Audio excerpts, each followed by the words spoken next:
तो देखिए सिचुएशन चाहे जैसी भी हो, लेकिन जो शक की सुई है वो लगातार अब भी सीमा हैदर और सचिन मीणा पर बनी हुई है, क्योंकि पूछताछ भले ही इस वक्त थमती हुई दिखाई दे रही है। पिछले 2 दिनों से पूछताछ नहीं हुई है, जैसा कि सचिन की जो मां है वो दावा कर रही हैं। लेकिन इस बीच आपको बताएं कि सचिन का जो परिवार है वो इस वक्त अपने घर में है, लेकिन सचिन और सीमा कहीं और चारों बच्चों के साथ शिफ्ट हो गए हैं। और बताया जा रहा है कि इसी रबुपुरा गांव में ही वो कहीं किसी और घर में, किसी रिलेटिव के घर में मौजूद है। लेकिन एक बार माली हालत को लेकर जिस तरीके से आनंद हमें जानकारी दे रहे थे, उनका रुख करेंगे। आनंद, क्या वाकई इस वक्त माली हालत बुरी है सचिन के परिवार की? रोजी रोटी का संकट है उनके सामने? देखिए, ये बात तो किसी से भी छुपी नहीं है कि माली हालत खराब है, क्योंकि सचिन मीणा एक दुकान पे काम करते थे, वहां पर उन्होंने जाना बंद कर दिया है जब से वो गिरफ्तार हुए, जमानत पे आए। और उसके बाद जब कोर्ट ने कहा कि वो कहीं भी जाएंगे तो उन्हें लोकल पुलिस और कोर्ट को अवगत कराना होगा। और आप देख रहे हैं लगातार जिस तरह से मीडिया का जमावड़ा था, परिवार ने अब एक बोर्ड भी, जो नोटिस बोर्ड है वो भी चस्पा घर के बाहर कर दिया है। तो सीधे तौर पर यह है कि अब परिवार के साथ पैसे की किल्लत जो है वो लगातार आ रही है, क्योंकि सीमा हैदर के भी 4 बच्चे हैं जो यहाँ पर आ चुके हैं। और पहले से ही जो सचिन मीणा है उसका परिवार यहाँ पर रह रहा था। हालांकि गांव वाले हर स्तर पर मदद के आश्वासन परिवार को जरूर दे रहे हैं, कुछ स्थानीय नेता भी यहाँ पर पहुंचे थे। लेकिन ये देखना होगा कि सचिन मीणा कब से अपनी नौकरी पर, जहाँ पर वो जाता था वहाँ पे काम पे वापस जाएगा। उसके पिता भी नोएडा में काम करते थे, और पुलिस की तरफ से किस तरह की उनको सुविधाएं मिलेंगी यहाँ पर, या स्थानीय लोगों की तरफ से, ये एक बहुत बड़ी बात है। क्योंकि इन्वेस्टिगेशन अपनी जगह है, लेकिन जो परिवार की माली हालत है उसको लेकर परिवार लगातार ये बात कर रहा है। और बीच में जिस तरह से सीमा हैदर और सचिन की तबीयत भी खराब हुई थी, और आज भी उनके परिवार में कुछ लोगों की तबीयत खराब है, इस बात का भी जिक्र जो है परिवार ने आज किया है। तो पुलिस लगातार परिवार पर वॉच किए हुए है, एजेंसियां लगातार नजर रखे हुए हैं। लेकिन जो परिवार की माली हालत है उसको लेकर भी लगातार परिवार जो है अब वीडियो के माध्यम से अपनी बात जो है वो सामने रख रहा है। बिल्कुल आनंद, न सिर्फ माली हालत को लेकर बल्कि सुरक्षा को लेकर भी एक चिंता है, क्योंकि जब हमने परिवार से बात की तो सचिन की मां ने साफ तौर पर यही कहा कि जब से ये मामला सामने आया है, जब से पाकिस्तान से सीमा हैदर यहां पर आई है, तब से सचिन की सुरक्षा को लेकर भी वो चिंतित है। और ऐसे में उन्हें डर इस बात का है कि अगर सचिन घर से बाहर निकलता है तो क्या पहले की तरह वो रोजगार कमा पाएगा, क्या उसे पहले की तरह काम करने दिया जाएगा, क्या लोगों का हुजूम उसके आसपास नहीं उमड़ पड़ेगा? ये तमाम सवालात हैं, ये तमाम चिंताएं हैं दरअसल जो एक मां ने अपने बेटे के लिए जाहिर की हैं। लेकिन क्योंकि शक की सुई तभी से सचिन मीणा और सीमा हैदर पर घूम रही है जब से अवैध तरीके से उन्होंने नेपाल से भारत में एंट्री ली है। अब क्योंकि सीमा हैदर पाकिस्तान से आई हैं, दुश्मन मुल्क माना जाता है, और अगर पाकिस्तान की बात करें तो पाकिस्तान में इंडिया को एलियन कंट्री कहा जाता है। तो ऐसे में अब तमाम सवालात उठ रहे हैं, क्योंकि सीमा हैदर सिंध प्रांत की रहने वाली है, उनका मायका सिंध प्रांत में है और उनका ससुराल है वो भी सिंध प्रांत में है। ऐसे में वो 4.5 साल कराची क्या करने गई थी? 4.5 साल कराची रहकर क्या उन्हें किस तरह की ट्रेनिंग दी गई है? किन लोगों के संपर्क में थी? क्या भारत के खिलाफ कोई साजिश करने के लिए, षड्यंत्र रचने के लिए उन्हें तैयार किया गया है? ये तमाम सवालात हैं जिन पर जांच एजेंसियों की नजर रहेगी। क्या उन 4.5 सालों में सीमा हैदर ने तमाम यात्राएं की थी? क्या अगर वो यात्राएं की हैं तो किस मकसद से की गई होंगी? क्या वाकई सीमा हैदर जासूस है? क्या वाकई सीमा हैदर को भारत इसलिए भेजा गया है जिससे कि वो यहां पर अपने नापाक मंसूबों को अंजाम दे सके? आईएसआई की क्या कठपुतली है सीमा हैदर? ये तमाम सवालात भी हैं।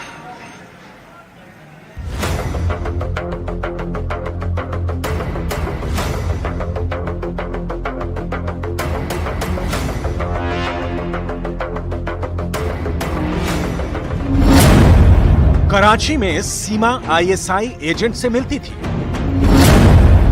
कराची में सीमा का हैंडलर कौन था? क्या सीमा हैदर हिंदुस्तान में प्लांट की गई? पाकिस्तान से आई सीमा हैदर धड़ल्ले से हिंदी बोले तो शक होगा ही। कराची से भारत आई सीमा हैदर मीडिया को धड़ल्ले से इंटरव्यू दे तो शक होगा ही। भारत आते ही सीमा का इस्लाम छोड़कर हिंदू बनना, भारत में रहने की जिद करना और पाकिस्तान की बुराई न करना जांच एजेंसियों के शक को पुख्ता करता है। पाकिस्तान में बहुत सारे लोग आपको बुरा भला बोल रहे हैं, हिंदुस्तान में भी बहुत सारे लोग आपके बारे में मीम्स बना रहे हैं, ट्विटर पे बहुत सारी पोस्ट हो रही हैं। आपको सुन के कैसा लगता है? बुरा लगता है? हिंदुस्तान में फिर भी आपको बहुत प्यार मिल रहा है। सर, पाकिस्तान के लोग कह रहे हैं कि तुम पाकिस्तान के बारे में, मैं पाकिस्तान के बारे में एक शब्द भी गलत नहीं कहा होगा। जिस कबीले से, जहाँ से मैं हूँ, सिंध और बलोच कबीले से, मैं उन्हीं औरतों की बात करती हूँ। मैं ये बात नहीं कहती कि पाकिस्तान गंदा है, पाकिस्तान में ऐसा है, पाकिस्तान में वैसा। मैं पाकिस्तान की कभी बुराई नहीं करी। जो शहर की लड़कियां हैं वो बहुत खुश हैं, अच्छे से रहती हैं। मैं अपने गांव की बताती हूँ, जहाँ मेरी शादी हुई, मैं उस गांव का बताती हूँ सर। पाकिस्तानियों को मैं रिक्वेस्ट करूंगी कि मुझे इस तरह बिला वजह ना कहें। मैं मोहब्बत में आई हूँ, मैं वहाँ खुश नहीं थी तो मैं आ गई। तो खामखा के मुझे इस तरह गलत बातें, मैं भी यूट्यूब चला रही थी ना वहाँ पे, तो देख रही थी किसी के फोन में, तब भी वो यही कह रहे थे कि सीमा पाकिस्तान के बारे में ऐसे क्यों कह रही है, सीमा पाकिस्तान के बारे में ऐसे क्यों कह रही है। तो ऐसा कुछ भी नहीं है सर, मैं पाकिस्तान को कुछ गलत नहीं कह रही। मैं ऐसी नहीं हूँ कि मैं उस देश छोड़ा है तो उसके बारे में गलत बोलूंगी। हाँ, जो गलत होता था औरतों के साथ वो मैं बोलती हूँ। सीमा हैदर के एक बयान से जांच एजेंसियां उलझ कर रह गई हैं।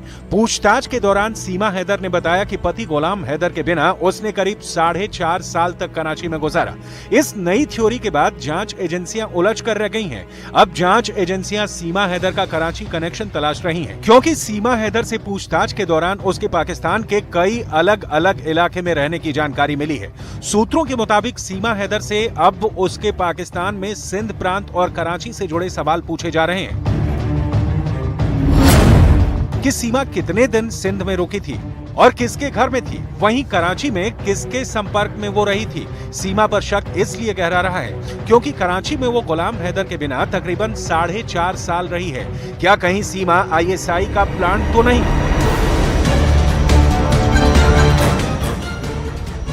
यह शक शुरुआत से ही एजेंसियों को है और इसी लाइन पर जांच भी चल रही है, क्योंकि जो बयान सीमा ने अब तक जांच एजेंसियों को दिया है उससे एजेंसियां संतुष्ट नहीं हैं। सूत्रों के मुताबिक सीमा हैदर सेना के कई अधिकारियों और जवानों को फ्रेंड रिक्वेस्ट भेजी थी। यही नहीं, सीमा ने अपने व्हाट्सएप प्रोफाइल में कश्मीर के पहाड़ों की फोटो लगाई हुई थी। सीमा हैदर इंटरनेट के जरिए दिल्ली NCR के कई युवाओं के भी संपर्क में थी। सूत्रों के मुताबिक जांच एजेंसियां ऑनलाइन गेम PUBG पर सीमा हैदर के बाकी साथियों को ढूंढने में जुट गई। खुफिया एजेंसियों को शक है कि सचिन मीणा को साजिश के तहत इस खेल में ट्रैप करके लाया गया था। खुफिया एजेंसियों को शक है कि PUBG पर सीमा हैदर के साथ कई साथी भी मौजूद थे। एजेंसियां अब जांच की नई थ्योरी पर काम कर रही हैं। वो थ्योरी है कि PUBG खेल में तकरीबन 10 प्लेयर होते हैं और 10 प्लेयर में क्या सीमा हैदर और उसके अलावा पाकिस्तानी गेमर भी थे, जिन्होंने सचिन को टारगेट करके सचिन को अपने ट्रैप में लिया और उसके बाद उस गेमर में जो उस गेम में खेल रहे थे वो एक एक करके पीछे हटते चले गए और सचिन और सीमा नजदीक आने लगे। सीमा हैदर पर तमाम तरह के आरोप लगे। हिंदुस्तान से कम पाकिस्तान में सीमा हैदर को लेकर ज्यादा शोर हो रहा है और सरहद पार से सीमा की भाषा, उसके रहन सहन पर भी सवाल उठाए गए। जैसे आरोप लगा कि इतनी इंग्लिश और हिंदी बोलनी सीमा ने दुबई में सीखी। दुबई में काम करते वक्त सीमा के लिए ये भाषाएं सीखनी जरूरी थी। वो तमाम लोगों के लिए एक हब है, लेकिन वहां जब क्लब्स में लोग जाते हैं वहां इंग्लिश बोली जाती है और वहां की लड़कियां सीखती हैं इंग्लिश। इसने वहां से सीखी है इंग्लिश और ज्यादातर सुना है जिससे इसके राब्ते थे उससे ज्यादा इंग्लिश में ही बात होती है। और मैं इस बात पे क्रेडिट देता हूँ कि इंडिया की इंग्लिश बहुत, इंडिया में लोग इंग्लिश को भी अच्छा है, हिंदी को भी अच्छा समझते हैं, उर्दू को भी अच्छा समझते हैं, इंग्लिश को भी अच्छा समझते हैं। सारी जबान, सारी बोलियों की एक रिस्पेक्ट है, तो इसको सिखाई गई है। इसको प्रॉपर हिंदी जो है इसको आई आस्ता आस्ता नहीं आई, दुबई से आई है इसको, दुबई में। वरना आप उसको जिस जगह में ये रहती थी, अगर आप कहते हैं पाकिस्तान में, वहां सोच भी नहीं सकती इसको इंग्लिश आए। वहां पे इंग्लिश ये नहीं सीख सकती है, दुबई में सीखी इंग्लिश। हालांकि सीमा के मुताबिक उसने अंग्रेजी के शब्द पाकिस्तान में अपनी तालीम के दौरान ही सीखे थे और वो बस अंग्रेजी के कुछ शब्दों का ही मतलब जानती है जो बोलचाल का हिस्सा है। ATS ने आपसे इंग्लिश में कुछ पढ़वा के भी दिखाया?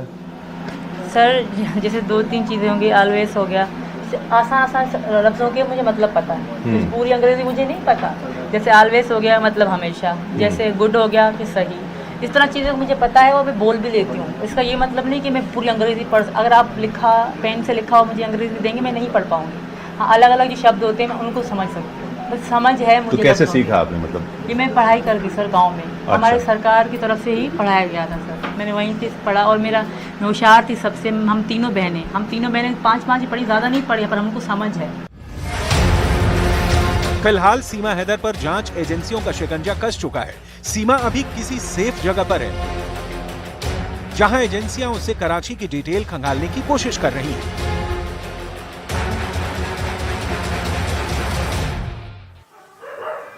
तो सीमा हैदर और सीमा हैदर के साथ साथ सचिन मीणा की जो लव स्टोरी है वो सुर्खियों में बनी हुई है, और न सिर्फ सुर्खियों में बनी हुई है बल्कि ये जो पूरी कहानी है, ये न सिर्फ कहानी बल्कि इस कहानी में जुड़ते हुए जो किरदार हैं वो लगातार शक पैदा कर रहे हैं। और यही वजह है कि एटीएस लगातार इस पूरे मामले में जांच भी कर रही है, पूछताछ कर रही है, और पूछताछ के दौरान एटीएस के जो रटाए जवाब जो सीमा हैदर की ओर से दिए जा रहे हैं वही दरअसल वो बिंदु है जो कि शक पैदा कर रहा है कि आखिर कैसे इतने कॉन्फिडेंट तरीके से वो रटाए जवाब दे रही है। ये तो सिर्फ सीमा हैदर से पूछताछ की बात रही, लेकिन अभी तक जासूसी एंगल तो उससे पूछताछ में सामने नहीं आया है, लेकिन अवैध तरीके से कैसे वो भारत में दाखिल हुई, क्या सचिन मीणा की मदद से दाखिल हुई है? क्योंकि अभी तक जो शक की सुई थी वो सीमा हैदर के इर्द गिर्द घूम रही थी, वो शक की सुई से बाहर नहीं हो पाई है।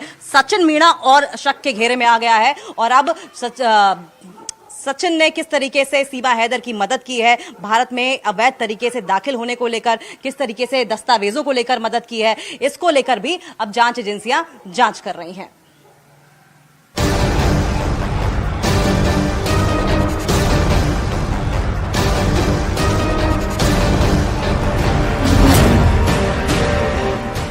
सीमा हैदर और सचिन मीणा की लव स्टोरी इन दिनों सोशल मीडिया पर छाई हुई है। हिंदुस्तान और पाकिस्तान दोनों ही मुल्कों की गली मोहल्लों में सचिन सीमा की चर्चा आम है, जिनका प्यार ऑनलाइन गेम से शुरू हुआ और फिर इस मकाम तक पहुंच गया कि सीमा सरहद की डोर को तोड़कर अपनी मोहब्बत से मिलने अवैध तरीके से भारत आ गई। इन किरदारों की जुड़ी कहानी में हर दिन नए नए पहलू सामने आ रहे हैं। बहुत से सवालों से पर्दा उठ गया है, तो कई सवाल अब भी जांच एजेंसियों के गले की फांस बने हुए हैं। जांच में कई कड़ियां जुड़नी बाकी है, जिसकी वजह से उसे क्लीन चिट नहीं दी गई है। एटीएस ने कई घंटों तक पूछताछ की, लेकिन अब भी कई ऐसे सवाल हैं जिनके जवाब का एटीएस को इंतजार है। सीमा हैदर जल्द से जल्द अपना फर्जी आधार कार्ड बनवाना चाह रही थी। बताया जा रहा है कि सीमा को जल्द से जल्द भारत की नागरिकता चाहिए थी, जिसकी वजह से वो फर्जी आधार कार्ड बनाने की फिराक में थी, जिसमें सचिन मीणा भी उसकी मदद कर रहा था। अब जांच एजेंसी ये जांचने में लगी है कि यह केवल भारत की नागरिकता के लिए थी या फिर इसके पीछे कोई और साजिश भी थी। यानी सीमा की जांच का दायरा बढ़ता जा रहा है। जांच एजेंसियों को सीमा हैदर की कई बातों पर विश्वास नहीं हो रहा। सीमा हैदर पर यूपी एटीएस अपनी जांच में इशारा कर चुकी है कि सीमा हैदर सचिन मीणा के प्यार के खातिर भारत में अवैध रूप से दाखिल हुई, लेकिन एटीएस इस बात पर पूरी तरह से कंफर्म नहीं है कि क्या वाकई सीमा का भारत आने का मकसद सिर्फ सचिन था या फिर वो किसी गुप्त काम को अंजाम देने के लिए भारत आई है। पिछले 6 दिनों से सीमा हैदर और सचिन मीणा घर से अचानक कहां गायब हो गए थे। अगर पूछताछ खत्म हो गई है तो दोनों को घर पर न रखकर किसी सेफ हाउस में रखने की क्या जरूरत पड़ गई? क्या एजेंसियां सीमा हैदर के पाकिस्तान कनेक्शन का पर्दा हटाना चाहती हैं, या अब जांच सचिन और उसके परिवार के इर्द गिर्द घूमने लगी है? बिना इजाजत भारत आने के लिए जितनी कसूरवार सीमा हैदर है, उससे कहीं ज्यादा कसूरवार सचिन मीणा, क्योंकि सचिन ही वो शख्स है जिसने लोगों से सीमा की पहचान छिपाई, सीमा को भारत आने के रास्तों के बारे में समझाया, सीमा को नेपाल के जरिए भारत में घुसने में मदद की और जांच एजेंसियों के सामने नहीं आने तक दुनिया के सामने मोहब्बत का बखान करता रहा। दावा ये भी है कि सचिन ने अपने रिश्तेदारों की मदद से सीमा हैदर के फर्जी आधार कार्ड, पहचान पत्र भी बनवाए, ये जानते हुए कि सीमा हैदर पाकिस्तानी है और भारतीय होने के नाते उसका ये कदम गैर कानूनी है।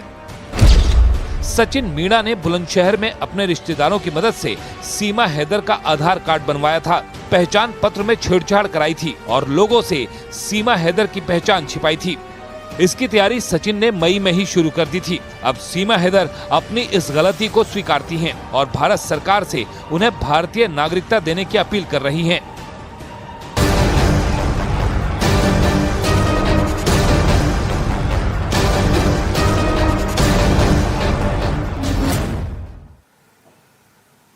तो देखिए, सीमा हैदर की ओर से लगातार नागरिकता देने की भारत सरकार से अपील की जा रही है। प्रेसिडेंट ऑफ इंडिया को वो अर्जी भी देने वाली है, लेकिन इससे पहले हम आपको बताएं, क्योंकि वो अवैध तरीके से पहले ही भारत में दाखिल हो चुकी हैं, तो ऐसे में उनके पास एक ऑप्शन बचता है कि स्पेशल प्रोविजन के जरिए उन्हें नागरिकता दी जाए, सिटीजनशिप प्रोवाइड कराई जाए, यानी कि पोस्ट फैक्टो उन्हें दिया जा सकता है, जिसके बेसिस पे उन्हें गवर्नमेंट 1 साल, 2 साल, 3 साल जो सही समझे गवर्नमेंट की ओर से इस बात की गुहार वो लगा सकती हैं। लेकिन इस बीच हम आपको बताएं, देखिए ये घर है यहाँ मौजूद है और ये रबुपुरा गांव का वही घर है जहां पर सीमा और सचिन की मौजूदगी है।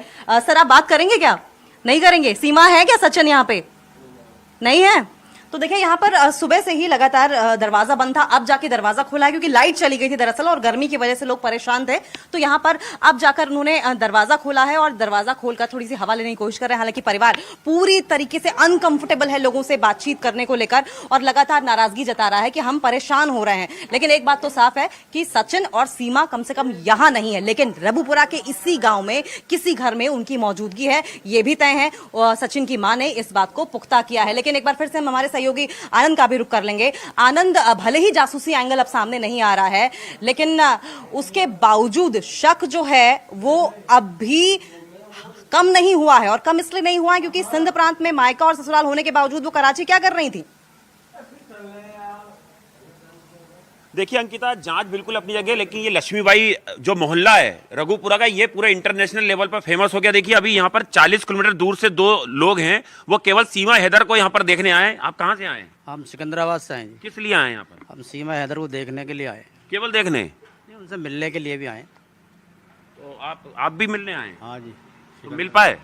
अभी क्या मिल पाए, अभी अभी आए हैं बिल्कुल। तो देखिए अंकिता, लोगों के अंदर ये भी एक तरीके से क्रेज हो रहा है कि सीमा हैदर को टीवी में जब देख रहे हैं तो लोग मिलने के लिए 40 किलोमीटर दूर से यहाँ पर अपनी बाइक से यहाँ पर पहुंच रहे हैं। हालांकि इनकी उम्मीद पूरी नहीं हो पाई मिलने की, लेकिन बिल्कुल जांच अपनी जगह है। लेकिन ये पूरा इलाका जो है इंटरनेशनल लेवल पर फेमस हो गया है लगातार जब से सीमा हैदर इस गाँव में आई है जी। और जब से आनंद हम इस स्टोरी को कवर कर रहे हैं, हमने देखा है कि सीमा हैदर के घर के बाहर लोगों का जमावड़ा लगा रहता है। वो एक झलक सीमा हैदर की पा लेना चाहते हैं। हमने सुबह भी दिखाया था किस तरीके से हरियाणा के पलवल से एक शख्स यहाँ पर पहुंचा था सीमा हैदर के दीदार के लिए। तो इंटरनेशनल लेवल पर जाहिर तौर पर सीमा हैदर और ये खासकर ये जो गाँव है वो फेमस हो चुका है। लेकिन अब सीमा हैदर काफी दिनों से लोगों की नजरों के सामने नहीं आई है और दावा इस बात का किया जा रहा है कि यूपी एटीएस उनसे पूछताछ कर रही है। हालांकि सचिन की जो मां है उनका साफ तौर पर यह कहना है कि पिछले 2 दिनों में एटीएस से पूछताछ तो नहीं हुई है, लेकिन उन्हें किसी सुरक्षित जगह पर अपने रिश्तेदार के यहां रख दिया गया है। लेकिन 72 घंटे बाद कल एक ऐसा वीडियो सामने आता है जिसमें सचिन और सीमा हैदर दोनों की मौजूदगी दिखाई देती है। साथ साथ दिखाई देता है एक किसान नेता भी, यानी कि मास्टर स्वराज की मौजूदगी में सचिन और सीमा ने क्या कुछ कहा, क्या कोई दिक्कतें थी जो कि मास्टर स्वराज के जरिए सचिन सीमा लोगों तक पहुंचाना चाहते थे। ये सुनिए, देखिए रिपोर्ट और सुनिए। क्या बात हुई आपकी सीमा सचिन से?